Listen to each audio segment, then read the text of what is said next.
Sydney, I'm sad. Are you sad, Hayden? About the animals. What about the animals? All the pollution, it's hurting them. I don't know what we're gonna do. Well, what could we do? Well, like the government, they have like Yellowstone National Park, which protects them like on the land, but there's nothing like that for the oceans.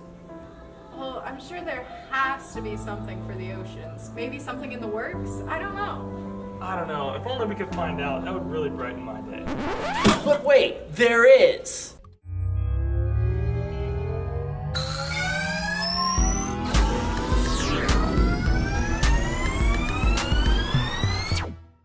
Hi science lovers, my name's Michaela McBride and I want to welcome you back to 300 Seconds of Science.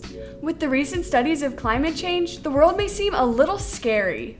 Scientists are saying that drastic changes could be seen throughout the world by the year 2040. We're talking food shortages, massive die-off of the coral reef, and temperatures rising faster than expected. Yikes! Today I'm going to be talking to you about something that will bring you some hope. Fortunately for us, there's a female scientist who's paving the way for a greener planet and, more importantly, a bluer ocean. The scientist's name is Sylvia Earle. Ever since she was little, Earle loved the ocean. She became a marine biologist and began deep-sea exploration. Earle has been exploring the oceans ever since she was 15 years old. Now at 83, she is still exploring. Over the last several decades, Earle has said she's seen the oceans drastically change. Places that were once full of life are now dead zones in the ocean. Dead zones are spots in the ocean where there's no longer oxygen. Dead zones greatly affect marine life. If a fish accidentally swims into one, the lack of oxygen will make them lose consciousness and they'll eventually die, thus the name dead zones. There are coastal dead zones and deep water dead zones. Coastal dead zones are created when pollution and other toxins leak into rivers that eventually lead to the ocean. Deep water dead zones occur naturally, but are expanding due to global warming.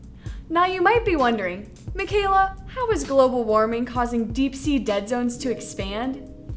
Water that is higher in temperature and has more salt can't hold as much oxygen. These zones are unfortunately becoming more common throughout the world's oceans. This saddened Earle and made her want to do something about it. She began an organization called Mission Blue. Mission Blue works to create hope spots, which are areas in the ocean that are protected from becoming dead zones. Did you know that 12% of land around the world is now under some sort of protection? Even with increased conservation efforts, less than 6% of the ocean is protected. Earle explained in the Mission Blue documentary that the ocean is the Earth's biggest source of oxygen. It supplies 50% of the Earth's oxygen. In short, if the oceans die, we die.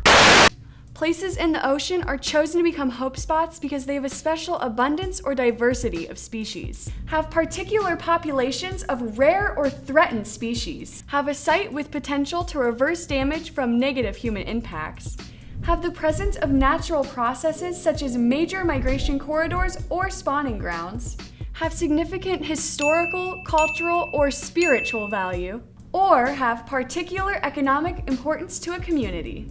With the help of Mission Blue and Sylvia Earle, there are dozens of hope spots around the planet.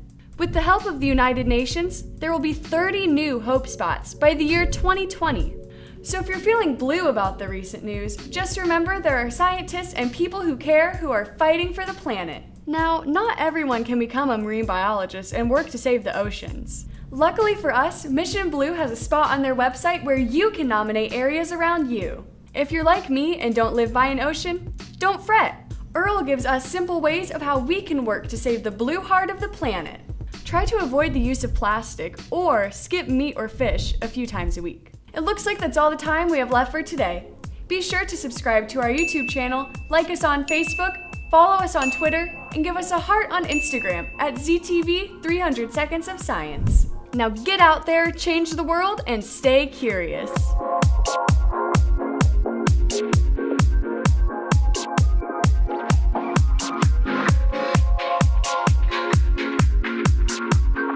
This program was produced by ZTV at the University of Akron. To find out how you can make Emmy-winning media, visit the UA School of Communication online. ZTV. Make media. Make a difference.